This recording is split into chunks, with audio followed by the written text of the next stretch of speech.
All right, everybody, welcome to another episode of the LA Soccer Hub Show. My name is Gio Garcia. Hope you guys had a great weekend. Today is Monday, April 12th.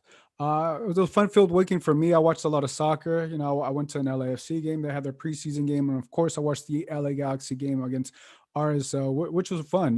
I think we got as close as you could potentially see a starting lineup for the LA Galaxy. And obviously, here to help me talk about all things LA Galaxy, we got Alicia Rodriguez. Alicia, how you doing? Doing well, Gio. How are you? Pretty good, pretty good. I mean, just what, like 6, 7 days away from the actual season starting. It feels like we're finally here, right? After doing so many podcasts and talking about the off season moves and everything here and there. But now we're here, just a couple days away, and I'm excited. I think we saw what this LA Galaxy team is potentially going to look like, right? There's a couple pieces that are still coming in, but overall, like, what did you take of this weekend, and how did you spend your weekend? Yeah, I was busy working too for the most part. Always love watching soccer. I can't wait until we get into the games that actually count. So this is really exciting to see. But yeah, the Galaxy tune-up on Saturday, I think, is our best look of what they'll probably look like to start the season as any that we'll get. And I'm sure we're going to be talking about that in some depth. Yeah. Anything fun you did this weekend? Anything fun? Anything outrageous? I did see that you got your vaccine. Is that happened this week? This past week? Yes, I got my first dose midweek. So uh, a little over 2 weeks away from my second dose. I'm really excited. I wasn't planning on going to any games in person until I was vaccinated. So I anticipate that probably starting in May, I'll be able to get out to some games, and I'm really looking forward to it. Yeah, it's been so long since I haven't seen you in person, but thank God for technology. And I think we were talking the other day. When was the last time? Because I remember meeting you in the press box, and then I found you on Twitter, and I was like, hey, I saw you. I saw you at the game, and then from then on, obviously, our relationship grew, and now we're doing weekly podcasts talking about both LA teams. But yeah, it's gonna be exciting to have you back. Obviously, the press box with the LA Galaxy, they finally have us in the press box this season, this preseason, and they're spacing us out. So they have one seat. The next seat, no one's there. Then one seat. So at first I was like, why is it so spread out? And I didn't think about it. I didn't think about it because I'm so used to sitting next to someone. And I guess those are the rules. Those are the rules that we got to abide by. But it feels good, to be back at the press box. It feels good to see familiar faces there. More and more people are starting to come in, and just stays away. I know the LA Galaxy go away against Inter Miami, but hopefully, do you think you'll be there by a home opener? No, it'll probably be middle of the month or maybe to the end of the month. It also depends on, family commitments, other things going on. So I haven't pinpointed the exact date yet, but I am looking forward to getting back to Dignity Health Sports Park. You say that, you have to leave every other seat open in the press box. That's fantastic because inside baseball of the press box situation there, the chairs are like stacked right on top of each other normally in the press box. So having a space between, I think, will give us plenty of room to maneuver and, stretch our elbows out a little bit. So I'm looking forward to that as well. Yeah, so it feels good. You have a lot more space, and the thing that's interesting about the LA Galaxy press box, which was really cool, which I really love. You sit right in the middle. You sit, Right. and you can see both sides evenly just fine. And there's not a bad seat if you're obviously we're higher up, but I mean there's not really a bad seat, at Dignity Health Sports Park. And just watching it, that you get to see everything from end to end, and going to different stadiums and stuff. The seating's always different. Sometimes if you go to, like, if you go to the right, I know you cover NBA, you go to Staples Center, you're like above the nosebleeds. Right. If you're not one of the main guys, reporters, down there, you're above the nosebleeds. But LA Galaxy definitely have a good spot in the field. I'm excited. We're gonna have fans back, and I'm very interested to see how it looks and how it feels, because I was at the LAFC game. They had about 700 people. You could kind of feel it, but I think they're gonna have about 20-30%. I don't know the exact number for the LA Galaxy, but expecting a couple thousand people there. It's gonna change a lot. From going to so many games with no fans to finally feeling some type of normal.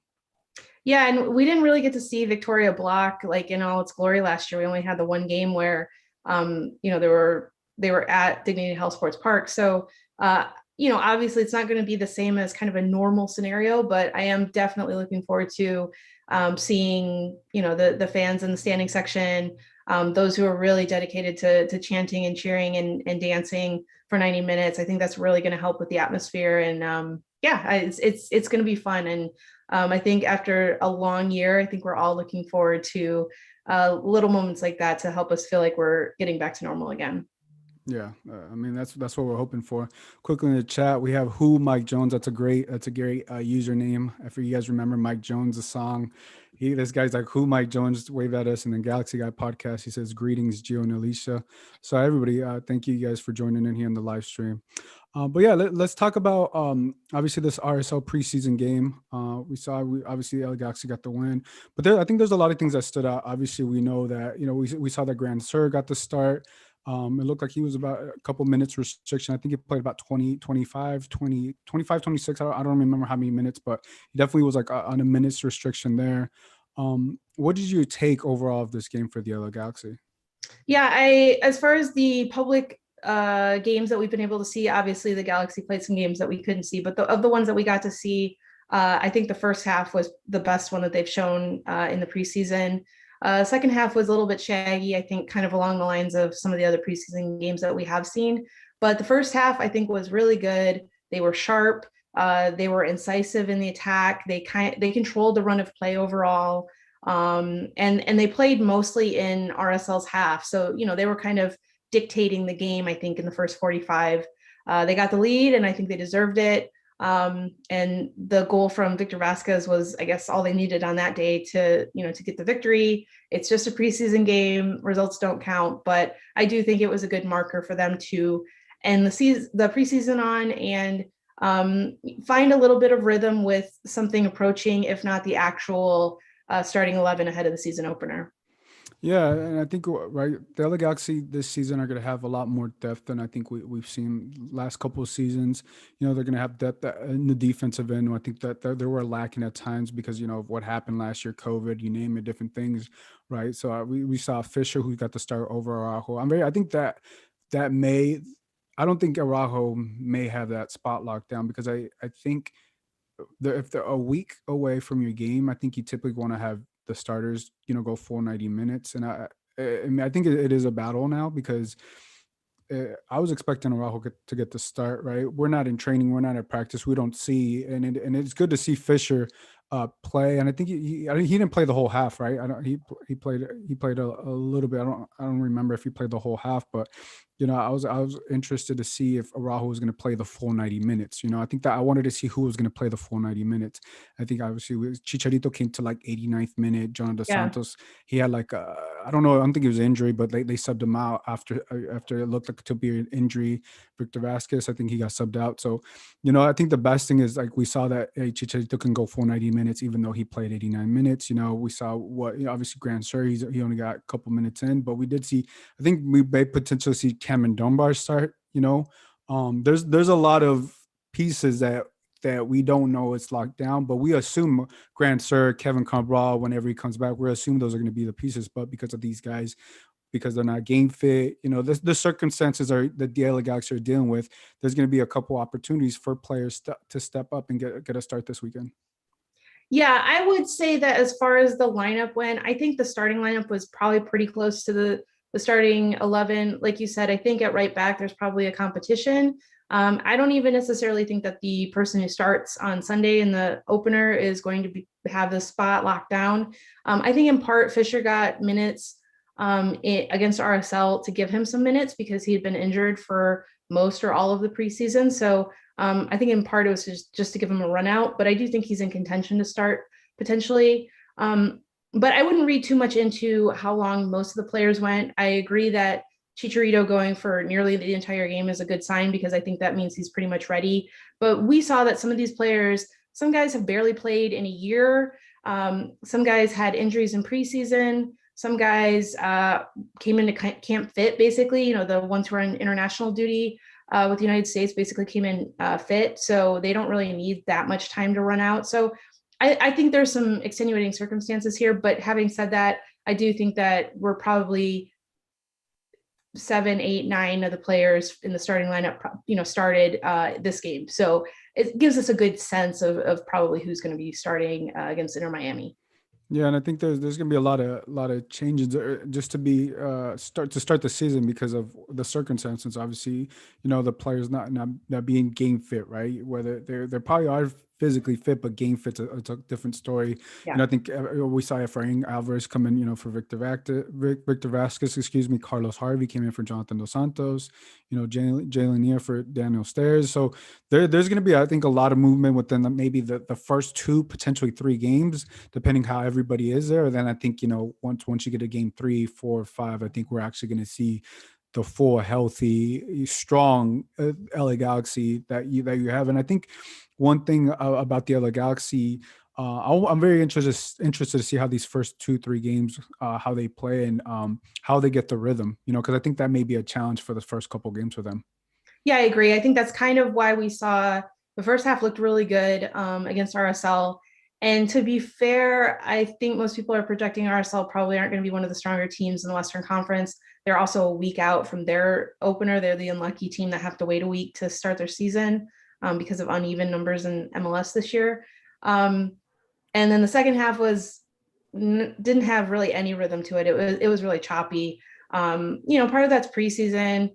I've talked to people before, and my opinion is sometimes in preseason you get a game where the players don't look like they're going full speed, and there's announcers and ex-players and stuff who tell me, no, when you're playing you go all out every time, there's no difference. But I mean, there have to be at least some players who in the back of their mind are thinking, okay, I don't need to dive in on this ball. I can let it go. It's not the end of the world. We're in preseason. I want to make sure and stay healthy for next week, that kind of thing. So I think there was a little bit of sense of that. But yeah, I agree. I mean, a lot of this team is coming together in a really short time. They played a fair amount of preseason games, but they played a lot of reserves. And I think some of those players are going to get some opportunities during the season. But the kind of top lineup, we haven't seen many minutes of them together. So I think it's going to be a work in progress in the opening weeks, like you said. Yeah, and I think one of those players that potentially is coming off the bench, he may get a start this weekend. Who looked really good is Adam Saldana. I saw him win. I think he won a ball, and I think that's he won a ball against RSL. I think in the half field, he was just like aggressive and got the ball, and I think it led to Sebastian Leget's shot on goal. I think that's what it was, and Sebastian Leget almost made it. But seeing that play, I was like, wow, that really stood out to me. And I think he's like, right, your tweet. I'm gonna paraphrase what you said, but I think he's gonna get minutes. He's if he's playing like that, it's gonna be a hard. You want players like that, right? They're gonna make it hard for you to, for Greg Vanny to not give him minutes because what can potentially come off the bench, whether he starts. Obviously, he may start because the player's still getting rhythm.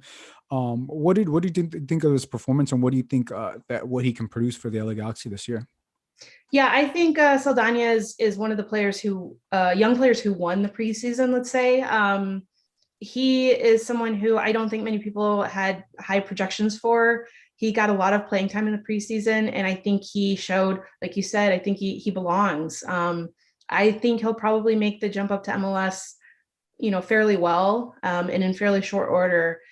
I think there's a chance that he is in contention for a starting spot to open the season. I think with the midfielders that they have, there's a lot of miles on those legs. And so if you have a player like Saldana in there, you're going to have a young kid running around, hopefully doing a lot of the dirty work so the other guys can play make or ping the beautiful passes a little bit more and not have to worry as much about covering a lot of ground. So I think he's probably moved ahead of Carlos Harvey in the depth chart, which is a little bit of a surprise, but I think Saldana has been really good. And I think he's like top 2 or 3 players who really made a case for themselves in preseason. I think he's going to be with the first team. I think he's going to get a lot of minutes starting off the bench, you name it. Like he'll find a way, and I think he's going to get an opportunity. Yeah, I mean he's 19 years old, right? You're talking about some fresh legs right there, and if he could produce right, obviously we know RSL probably not one of the strongest teams to your point, but if he could produce that on a consistent basis, and he's going to be a player that's also going to grow, right? It's going to grow within this offense and within the rhythm, whether he comes off the bench or starts with them. It looks like he's going to get a lot of those big opportunities in these first couple games. I think that's going to help him right with his development within the LA Galaxy because we don't know what the future could be. Like say he has a great game against Inter Miami, he has a couple of assists, and are you really going to bench him? That's a hard decision, and I Yeah. think those are decisions. Those are problems you want to have if you're Greg Vanny to like who do I start when when you have all these young players, veterans, and stuff like that. I mean that means you have a great problem. That means you have talent on your team, and that also means you have competition within the team because that's what you want when you have a strong team. And I think that's what we're already seeing a completely LA Galaxy. We're seeing a team that can play out the back. We see Jonathan Bond, what he can do right as a goalkeeper. He had a couple different saves, and then we're starting to see more of those Galaxy Two guys get that opportunity. I don't think we've seen in a long time. Yeah, another player along those lines is Jaylen Neal. He played a lot in preseason. I think part of the reason was just because there weren't a lot of defensive options in preseason, so he was sort of filling a gap. But Greg Vanny went back to him time and again, and even in this game, Neal came off the bench and played some minutes. Neal played in a pinch at right back. His normal position is center back. And Vanny said, I threw him in a tough spot. We really didn't have a choice in that game, and I thought he did pretty well considering, we put him in a sink or swim scenario there. So I think that's an indication that they think he can handle it and he can learn from tough experiences. And I don't necessarily think that Jaylen Neal is going to be starting in the first few games of the season, but I would not be shocked at all if he comes off the bench in one of these games and gets some time and starts to get acclimated to the MLS game. Yeah, I think that's what you want if you're Jalen Neal. I think that's what you want if you're Galaxy Two guys, just to see the opportunity and to eventually. Because I think what I've always thought about the LA Galaxy is like we see what FC Dallas is doing, right? We see what they're doing, but I always wondered like why the LA Galaxy weren't that team to like have that type of farm system, to use a baseball term, to have play to send players to Europe and get them a couple of opportunities. And I think we may see that with Greg Vanny. Obviously, this is his first year, but I think there's so much rich talent here in Southern California, just all of Cal, or even NorCal, that I think, I always thought that like, what LC Dallas is doing, I thought, LA Galaxy should have been doing, and I Right. think hopefully that changes.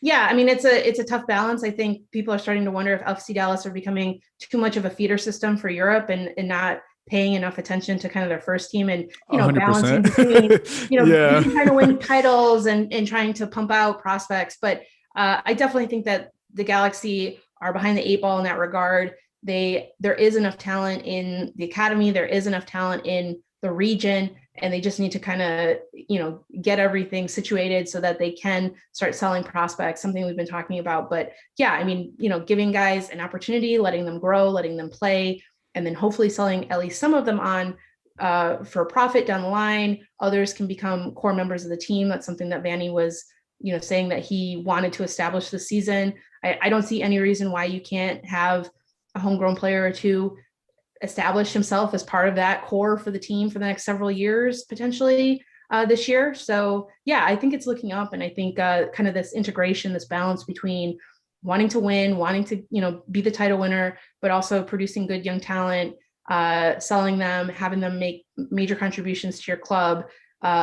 You can do it all, but you have to be really smart about it all.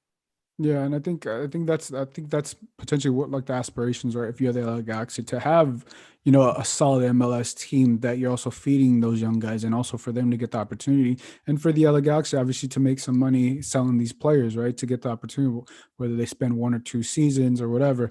As we know, young Americans are very attractive right now in the markets and especially in Europe. Especially what we see with Christian Pulisic, Gio Reyna, Daryl DK, what he's doing over there now. Like, I mean, the list goes on, and I think the opportunities are going to keep coming. And if you're able to have both, which is very hard to do, but I think the LA Galaxy, have the history, have the brand as well. Mhm. They're a very popular brand around the world. I think they're definitely one of the teams that can do that and build that out. I want to talk about the build up play that they scored on. Right, we saw. I think it was legit to Chicharito, and then Chicharito missed it, or he, Yeah. he got with the defender, and then Victor Vasquez put it away. Even though Chicharito did not score, he was involved in that play. He was part somehow he was part of that play, right? And I think we didn't really see that last year. And we're seeing, I think almost every single time that they've scored in the preseason, he's been involved in some part of that play. Obviously we want the goals to come. You expect the goals to come, but I think this is positive. And I think he's a player that when a goal comes, you're going to start seeing 3, 4, 5 goals comes. That's expectations. But what do you think of it? What do you make of his preseason play and just him being involved in the goals? Yeah, I would agree with you. I think he was working hard to try and score. He was not coasting in the preseason. He was really trying to get in rhythm and get on the same page with his teammates and try and get the ball in the back of the net. It's a little bit concerning he didn't score, but the Galaxy didn't score a ton overall in preseason. So I think they're still kind of coming out of their uh, goal shy ways that they had been in last year, and that's probably going to take some time to get over. But I'm with you. I think it is really good to see that he was involved in the buildup, or had the initial shot that may have been blocked, but then that, like you said, in the case of Vasquez's goal, Vasquez made a trailing run and just slammed in the rebound. So that's the kind of thing that helps set up a teammate indirectly. He had some give and goes for some really good chances earlier in the preseason. He hit a shot that I think got blocked that Jonathan Perez scored at one point. So yeah, he's been involved in the buildup. And one of the things that we have always been told about Chicharito's game is he's only a scorer. He doesn't do anything else. He works hard, but all he's going to do is make the runs in the box and score, and he doesn't do anything else. I'm not saying that he's going to suddenly become this, beautiful playmaker and rack up 30 assists in a season, but I think he's showing that if the goals are not coming from him directly, he's finding other ways to get involved in the game. And if that means helping out a teammate, setting up a teammate, being a decoy in a useful way and not just in a taking up space kind of way, he's willing to do that. And I think that's really promising. Yeah, and also just it shows his effort, right? He sure shows. I think that's the biggest thing, right? It shows his effort, shows he's willing to do what it takes to get his team to score, and I think that's how what the LA Galaxy fans saw from him last year, right? Because of injuries, whatever he was dealing with personally and all that. But now it's different. Now it's different, and I think the only thing I don't think I put too much into him not scoring the preseason, because I also put like what we talked about before, right? The team is not fully in rhythm. You don't have all the Yeah. pieces, all the full. You don't have 100% Galaxy, right? You have some of the young guys. Even Greg Brandy talked about, some of the young guys are still trying to understand his movements and everything like that. But I think maybe potentially by the third, fourth game, whenever you have everybody there, obviously I think there's still going to be some learning, road bumps along the way. But I think once you have the full 100% team there, you're going to see a different Chicharito there, potentially getting those goals in. Another week with Victor Vasquez. We saw with Victor Vasquez and him, they looked a lot more comfortable with each other, right? And that's what soccer is. You just got to get comfortable with your teammates. You got to understand that comes with time. But I think the main thing of this, I don't put too much, like I said, of him not scoring. But if he wasn't putting the effort, that'd be one story. But he put the effort. He also got a header. I think in the second half he got a header that hit off the crossbar. He had just missed a hit off the crossbar. But I mean, the opportunities are there. I think Right. I think he right. He wants to score. I think every LA Galaxy wants him to score. But I think the main thing right now in the preseason, the efforts there, he's putting the team essentially on his back when he's needing to do what he needs to do up top. And I think those are all positive signs. Now it's just like, okay, when is it going to come? when is it going to Right. come together? Right. I think that's just it. But it's early in the preseason. I wouldn't buy too much into him not scoring.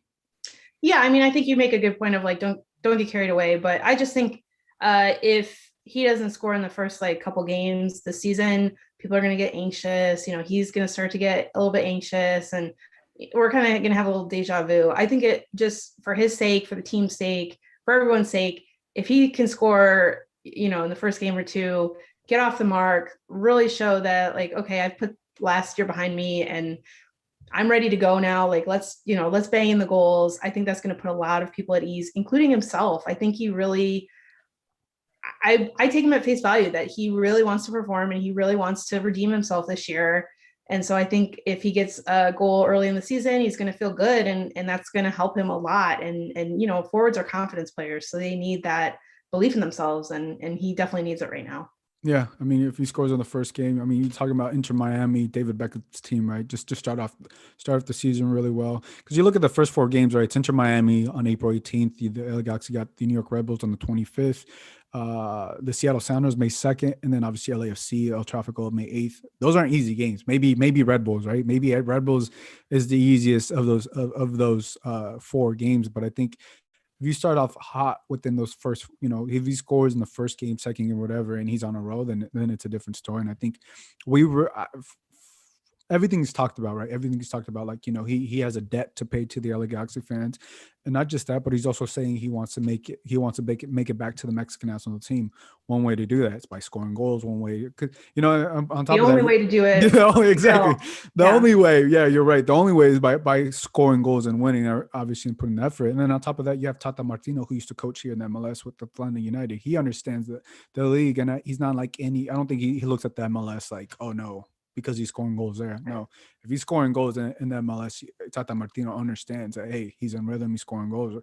So I think there's a lot there's a lot of motivation there, and I think it will come, and I think you want to see it come within the first two games if Yeah. possible. But I think if, say, he doesn't score the first two games, but if he has assists, say he has three Yeah. assists or two assists, then okay, you can kind of live with that and they win. But like if they lose and he has no assists or anything like that, Right. then I think the pressure is going to start to build. So I'm very interested in how this goes, but I think I'm very more optimistic of what I've seen from him this preseason and how he's moved around and everything. So I don't know. I think we just got to wait and see.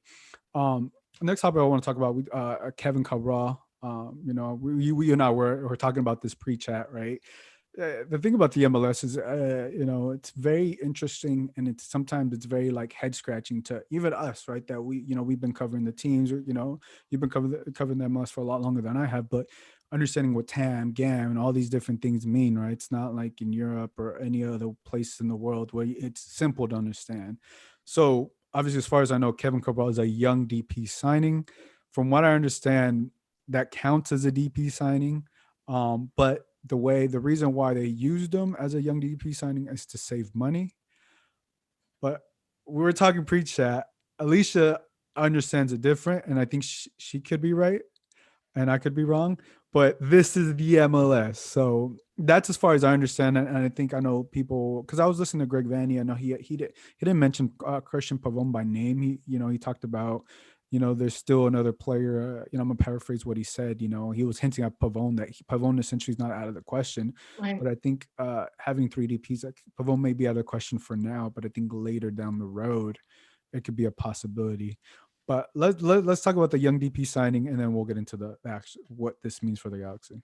Yeah, so I was looking at Kevin Cabral in a little more detail. So he's playing in the French second division with Valenciennes. He was having a good season. I've seen some chatter that like, oh, he hasn't scored much, but like this season he was scoring at a pretty good rate. So I think that's a good sign for LA. I also think that there's some nerves about the fact that he was playing in the French second division. I'm not too worried about that, right? Like Riyad Mahrez was signed out of the French second division and went and won, the impossible league title with Leicester City. Like, I don't necessarily think that that's sort of a deal breaker and he's going to just flail miserably in MLS. I'm not saying exactly that he's going to take the league by storm, but I don't think that that's necessarily like too big a jump for a player like that. I think as long as he has his feet on the ground and, adjusts on and off the field in relatively short order, he has a lot of promise, and I think that it's a good move. But yeah, it's interesting because we're still waiting for I haven't looked today, but MLS is supposed to be dropping the roster rules this week on their website. So we'll get some more insight into exactly what it means to be a young DP, because technically MLS has not formally announced the young DP initiative. So that's part of the confusion around it, is the Galaxy are like using a mechanism before it's actually like formally announced to the public. So we're sort of in the dark here. So all of this is to say, like, if we sound like dummies, because I think that they still have another DP slot and Gio thinks that their DP slots are all taken at this point, we're saying, haha, MLS, it's so confusing. But that's in part because the rules are pretty opaque to even those of us who cover it regularly. So I think that part will get some clarification on this week. before the games start. Like I said, the league should be publishing the roster rules this year, and that should give us some actual fundamentals about what the young DP role means. Is a young DP slot different than a DP slot, or is it the same thing? All that kind of stuff. So we'll have to see. But either way, I think this is a promising sign. And like we mentioned before, I think Cabral signing is an indication that the Galaxy want to get better integrated with the global transfer market, right? Like if Cabral plays well for a few years, maybe they can sell him back to Europe in a few years, make a good profit, start to make some money that way, and then they can put that back into their club and kind of get in with the modern MLS order in that way. Yeah, and I think the difference I understand is they call him a young DP to save money, but and I'm not gonna like whether you're right, I'm wrong, whatever. It's confusing, right, for us to be here. So it's not like right. If people listening, people watching, it's like, oh, these guys don't know what they're talking about. Trust me, it's not. It's not a simple. Let me say this: if anyone who covers MLS claims to know all of the rules, exactly, they are lying, right? Yeah, like exactly. You don't trust that person, right? Like all of us at some point or another are like, ooh, I don't know, like that's the mark of somebody who has a pretty good sense if they're willing to admit that they don't know something about an MLS roster rule, because at one point or another it's going to come up. Yeah, and it's not as clear as you would expect, right? Since me covering the league for the last 4 years, coming from like NBA, right, and baseball, it's like everything's a lot more transparent, a lot more clear. You understand it. You can look at rosters, blah blah blah, right? It's simple. MLS is not like that. I don't understand why it's not like that. Understands why fans can't see how much players make and all these different things when you can in the NBA, right? But I don't need to go down that rabbit hole. But I think that the biggest thing about this signing, right, is the youngest DP signing in Galaxy history, right? Which that I find that amazing, right? Because I was like, dang, in their 26 years of existence, they never signed someone young, and I see this also as I don't have no sources of this or anything, but I see this more as a Greg Vanney signing and coming him and hey, turning the leaf over. This is how we're gonna do things, and I do see really that Dennis DeClose is putting a lot of trust in Greg Vanney, because I know I think it's a risk from the typical LA Galaxy model, right? From bringing the David Beckhams, the Zlatans, Robbie Keanes, like you name it, the list goes on, right? And all the different players. It's a different model. Kevin Cabral is not a name that everybody knows in Europe. Now, I don't think everybody knows about him essentially in France, but it's a young guy. He's 21 years old. We haven't seen this from the LA Galaxy. And I always wonder when they were going to do that, because I think the MLS is a league that's starting to become a selling league than you're trying to get those. I still think you do need those superstars to come bring. You do need the Zlatans, you do need the David Beckhams, but I also think you could be both. And I see the LA Galaxy being both, with this move and being switching the things. I know LA Galaxy fans were like, whoa, we've never seen this before. We don't know what to do with this guy. That's a lot of money. I think it was just posted today. They paid around $6 million, and it's the thing that really I found surprising about this was like his 5-year contract. That that because typically it's like he's 21, 2, 3, 4 years or whatever, but it's 5 years. So they're in the long haul for him, right? And typically DPs. We know they make over $1.2 million. I don't remember the figures exactly, but he's getting paid really well, right? At 21 years old, and I think and on top of that, he's replacing Christian Pavone, and we know Christian Pavone played every single game. He was the heart and soul of this team, so he has big shoes to fill. And I think that's where the risk is at, right? It's like if he doesn't work out, right? Because he played second division, League Two. I think that's what you say in France. But I think that's where like potential is like, okay, this is where he came from. When we don't know to him, it's not like he played at Boca Juniors where everybody knows, right? It's like he hasn't played in the World Cup or anything like that. The unknowns is why it's a risk. That's the risk, and LA Galaxy have never gone down this path, and which is just fair to say, right? But I think this is Greg Vanney, and I think we got to. I think he's rolling the dice, and I think you just got to let it ride. And I think everything that we've seen from Greg Vanney has looked good. It looked way better than what the LA Galaxy were last season. They're better coached. They moved around, and I think okay, if Dennis DeClose is letting Greg Vanney with this go ahead and signing. I think he talked about they were looking at him for 12 weeks. I think that's what he said. So this is not a player that they were just looking at. Like, they've been following this player for what, 3 months, and okay, when are we 3 or 4 months? When are they going to strike on him? And I think you realize, okay, this is it. If this is a player that potentially could take him over the hump for these next 5 years, or they start to sell him, I'm excited, and I think you have to be excited too if you're the Galaxy. Now, on the other side, if it doesn't work out, then you got some questions to ask because it's a 5-year deal. Yeah, I mean, and like you said, in MLS, that's unusual. We don't see that very often, so it's a big risk. But I mean, that's part of the transfer market, right? Like, you're gonna hit some players, you're gonna miss on some. You obviously want to get a lot more hits than you get misses. That this is the first one, like you said, this is a big deal because you want to get it right the first time and kind of lay down a marker to help you get a track record moving forward. Because obviously the other thing is, like, when you have that first player, they agree to come over here. The hope is they flourish, they succeed, they get that big move that they want down the line. Then that helps pave the way for more guys to come later on. And so that's the model. But yeah, we got to start with this one guy and see how he performs on the field before we can get into big pronouncements on what it means for the future of the Galaxy. But yeah, I mean, I'm excited. I think it's the kind of move that the Galaxy have needed to make for a while, and hopefully it pays off for everyone. Yeah. I mean, I think that's what you're hoping, because I think the one thing that will say, right, I think he's coming from playing like right now, like, Yeah, he's in form. He's in form, so that you don't have to worry about him playing like being game fit like you Right, do like with some other players. Grandsir basically was on the shelf for I don't know how many months, but yeah, in the case of Cabral, he's ready to go. Yeah, and I think it was reported earlier that I don't think he's going to be playing because of visa issues and all Right, that. he needs He's not going to be before. available for the first game. I'm not sure what that means for the second game with quarantine and all the different stuff that they have to do. Right. He may potentially miss the first 2 games. I think him not playing 2 weeks, would that miss some of his fitness? Potentially may miss some of his fitness, but he's already in game fit. I mean, if he misses 2 weeks, it's 2 weeks. I don't think he's gonna have to come off and play 30 minutes necessarily. I think he probably play 60 minutes and all 70 minutes. He's in game fit, so I'm not worried about them if he misses 2 weeks. Now, if it gets 3-4 weeks, and okay, then you got some concern.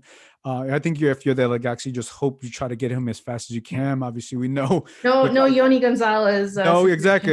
You don't want a Yoli Gonzalez, because then it took like 2 months for him to come. Yeah, a long I mean, time.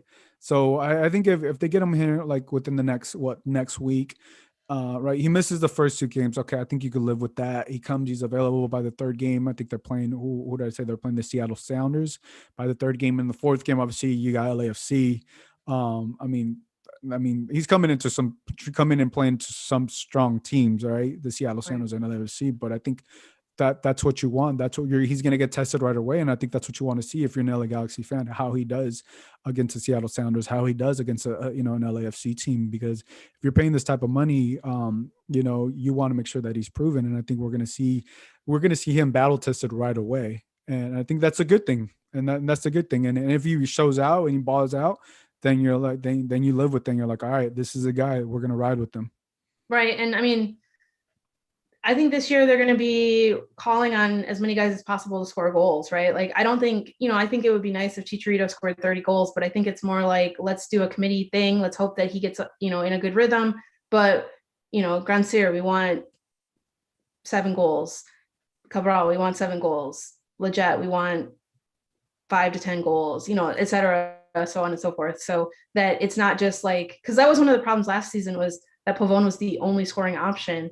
And so if he wasn't scoring usually a really amazing goal, there was nothing else there. And this year, I think they want to, Cabral doesn't have to come and score 25 goals. He does need to chip in with goals every, 3 or 4 games. That'll be the expectation for him. We'll see if he can do it. But, I think that's kind of where the baseline is for the coming season. Yeah, I think you're right on that. It's going to be like, right, depending who's there, who's in rhythm, who where the ball finds the person to score the goals. But I think, yeah, you definitely want him to score the goals, and he's not coming in to be the guy, right? There's a lot more offensive options for this LA Galaxy team. I think they're moving the ball a lot better. I think it's just going to take time for them to get used to rhythm. Obviously, Kevin Cabral. The good thing, he also has a French winger on the other side. Right. and they obviously, I'm assuming they'll become buddies. They can talk French when they need to talk French. I mean, all that helps a player. All that helps, like, hey, you have someone from the same country that you're from is going to help you adjust, get to, I don't know if he's been to LA before. I don't know if he's been to the US before. It's different when you go to a different country and not everybody speaks French or not everybody speaks English. I don't even know if, I think he does speak English. I think we saw that video of him with the LA Galaxy. The LA Galaxy posted on the social media. But a lot of those things, especially he's 21. So I think, and I'm assuming the LA Galaxy are going to take care of him and stuff like that. But I think having another teammate that's there and can help him, who's more mature and can help him adjust, and I think it's really going to help him in the long run, and it's also going to help. Those are some of the intangibles, right? Right. That I feel are really going to help out LA Galaxy and Kevin Cabral. So I'm just excited to see him and how he looks in that uniform and how he plays. Now let me ask you, what do you think are some of the strengths of the LA Galaxy starting right now, and what are some of the weaknesses? Okay. I did write a preview, but it was a little over a week ago, so I got to remember what I wrote. I should have probably reviewed ahead of time, but no, I think this team will have a good balance of experience and youth. This team has traditionally been over reliant on really old players, and I think that there's going to be a good mix of, like we've said before, they're going to rely on some homegrowns, Cabral, like players like that who are going to give them some youth and hopefully liven things up a little bit. I also think that they have a good coach. Obviously, we'll have to see how the results pan out and how the performances go, but I do really think that Vanny is a proven coach, and I think that that's going to help them tremendously. I think even with the work in progress group that they have, I think they're going to be substantially better than they were over the last several seasons. Weaknesses, I think the big one is their defense remains a huge question mark. And, Derek Williams, they did bring in. I think he's probably going to get some playing time, although I don't know how ready he is for the start of the season. I know he's been training some, but he's coming off of surgery. So I don't know if he's going to have to be worked in over time or if he'll be ready to go pretty soon. But I do think that there's some real questions about the defense, and that's been the real Achilles heel of this team, for a long time. And that's something that we really don't have any answers for yet. Preseason, I don't think really told us a lot in that department. We just have to kind of see them get into those pressure packed moments and see how they perform. I do think that like Daniel Starris is a player who he sticks around continuously for a reason. Like I think he's probably a little bit better than people think he is. But having said that, I think that the central defense has been a real weakness for the team for a long time. And that's something that I think is a huge question mark coming into the season. So yeah, I guess those are kind of the big ones for me. Yeah. And I think for me, like the strengths, right? I think you have depth at every position, essentially, right? You have depth. Mm-hmm. I think that's what they didn't have last year. I think the biggest strength that they've gone this year is the goalkeeping position. What Jonathan Bond has done this preseason, which we assume he will carry on to the regular season. I don't see why he doesn't do that. He has made some saves that you're like, wow. Like, he's made some saves, and, watching him being that vocal leader that the LA Galaxy didn't have some last season, that's another intangible thing that's going to help him, to help his teammates where to be in position, where to move the ball, where to be, and all that. I think that goes such a long way that I don't think many people really understand. And, and I think I'm assuming if you're his teammates, he's not yelling at you. He is telling you, educating, like, hey, I need you over here. Move to the left, move to the right, ball over here. Like that is like, okay, like you got eyes behind your head, and you need that, right?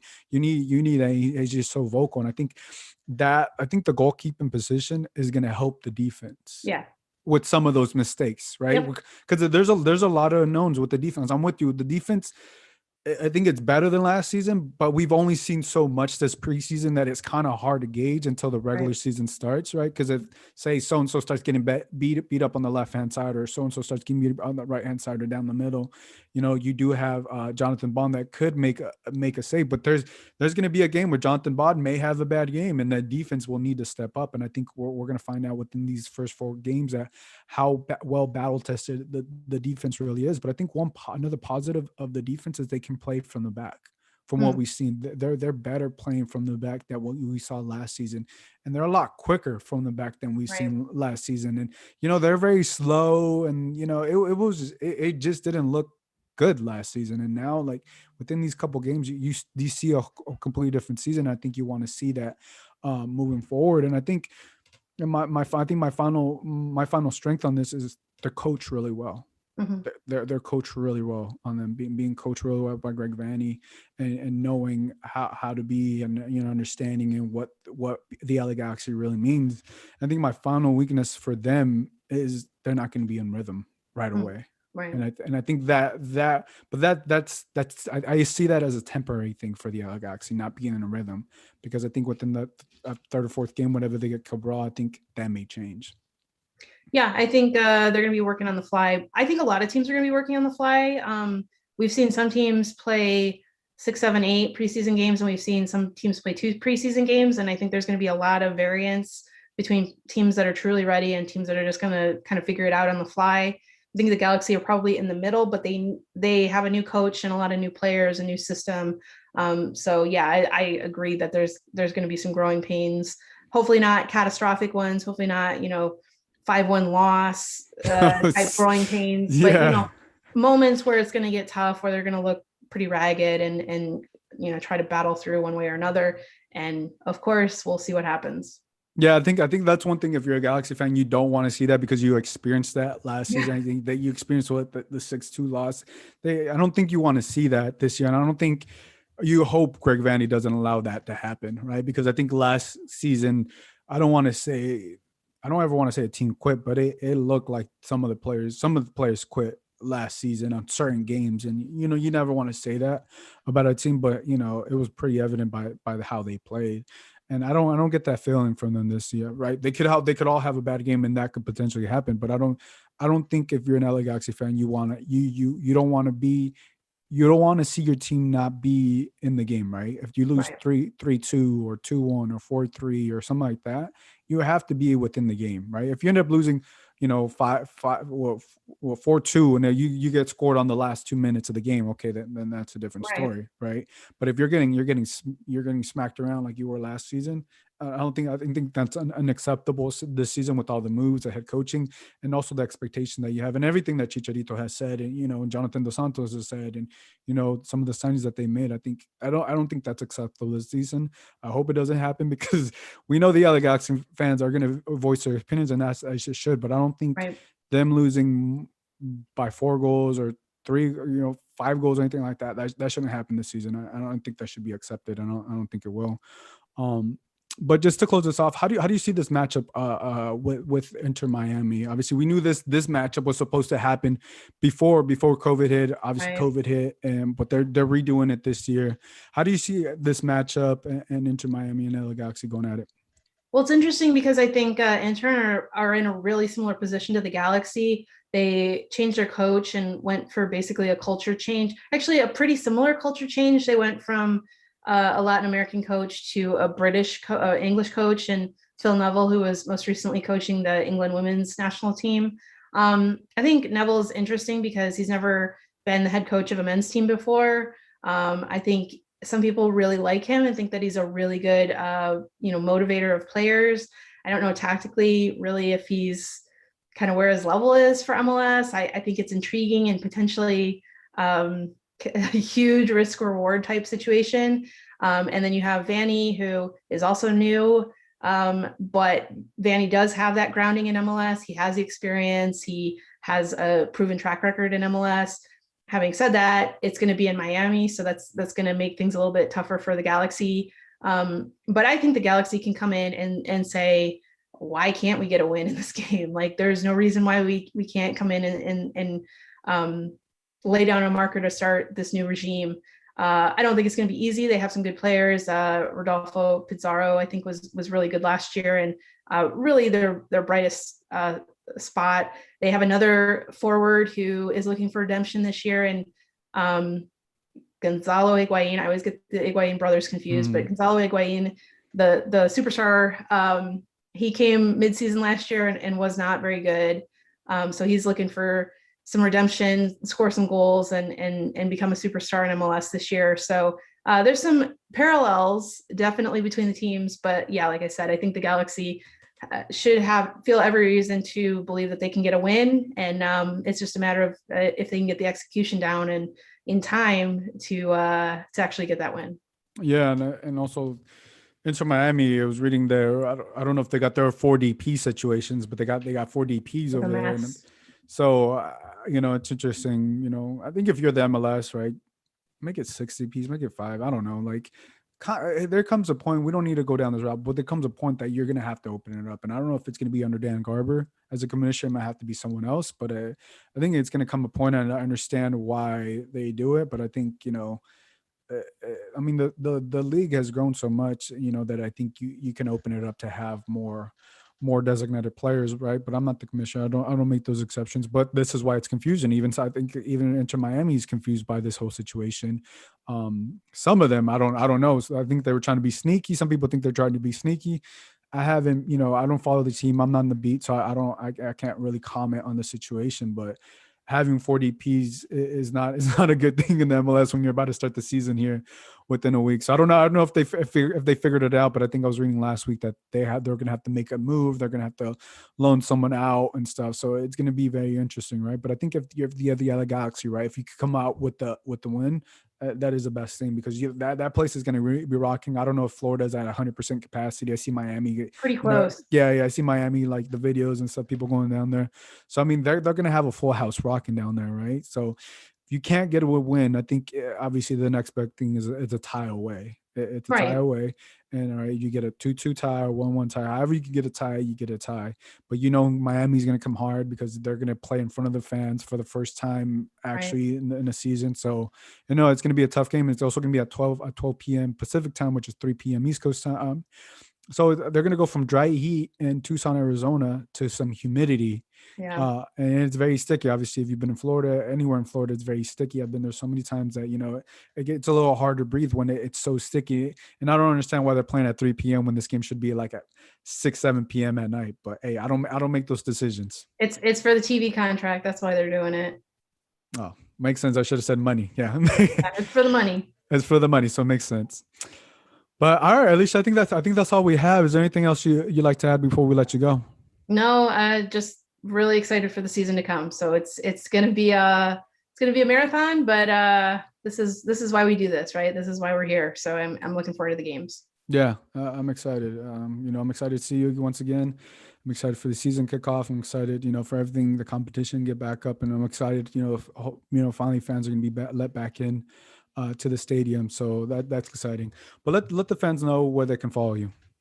Sure, you can find my work on the LA Galaxy at lagconfidential.com. And you can find me on Twitter at Soccer Musings. Guys, give her a follow if you don't already do. She does a great job talking about the LA Galaxy. Of course, guys, you guys can follow me at Joe Garcia LA on Twitter.